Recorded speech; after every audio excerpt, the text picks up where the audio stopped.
and welcome to Mission Alive. When I was working in Papua New Guinea as the National Christian Education Coordinator, I was asked by the bishops to prepare a personal development program for Catholic schools. The government had just made personal development a subject for all schools, and so they had prepared a program, but it didn't really cover the subjects or the topics that the bishops thought was needed to bring in the teaching of the Catholic Church on care and protection of young people.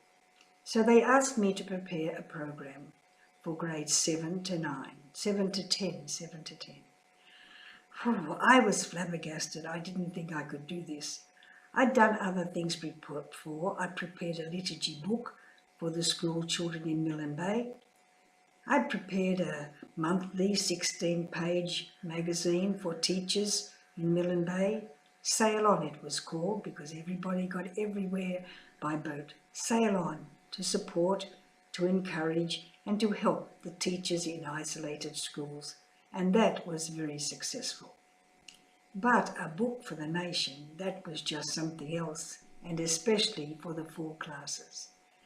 But I heard of a bishop in Africa, South Africa, Bishop Hugh Slattery. He had prepared a book for young people. It was in the time of the HIV epidemic.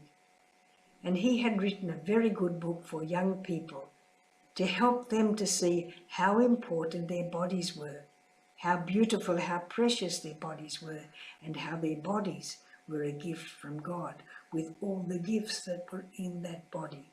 The gift of seeing, the gift of hearing, the gift of smelling, the gift of tasting, the gift of touching, the gifts of feeling emotions, and the gifts of our sexuality. Who we are as a boy or a girl, as a man or a woman. Our sexuality covers all that we are. The way we walk, the way we talk, the way we do our hair, all of this is a sign of our sexuality. So I was to prepare this program, and using Bishop Hugh's book, I managed to do it. I managed to prepare what was agreed was a very acceptable program for Catholic schools in Papua New Guinea.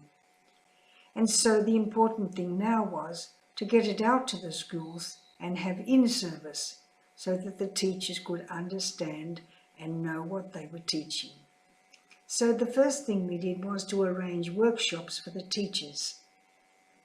First of all the education secretaries and the diocesan Christian education coordinators came into Moresby, and we had a very successful workshops for primary teachers and for secondary teachers, but mainly for secondary teachers.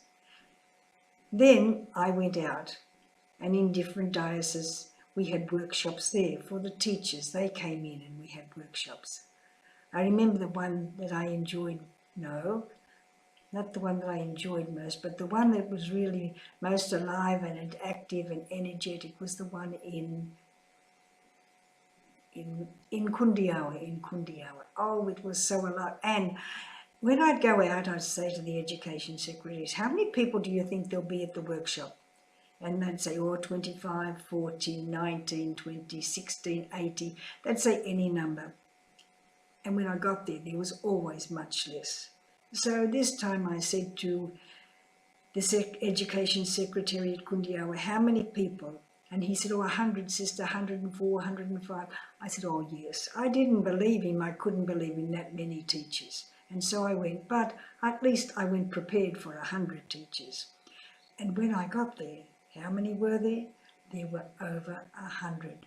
We were in a lovely big hall, and they were so energetic, so enthusiastic, and they participated so well. They didn't just listen, but they put their hands up and asked questions. When, why, how? We went into groups and did activities, and they were so alive and creating even new activities. So these programs were very successful. They help people understand who they are. We have to know who we are as men and women. We have to know what we can do and what we can't do, how we can help others and how we can't help others, how we can harm others and how we can help others.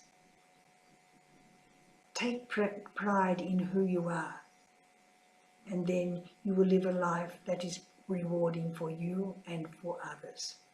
Goodbye and God bless. See you next time.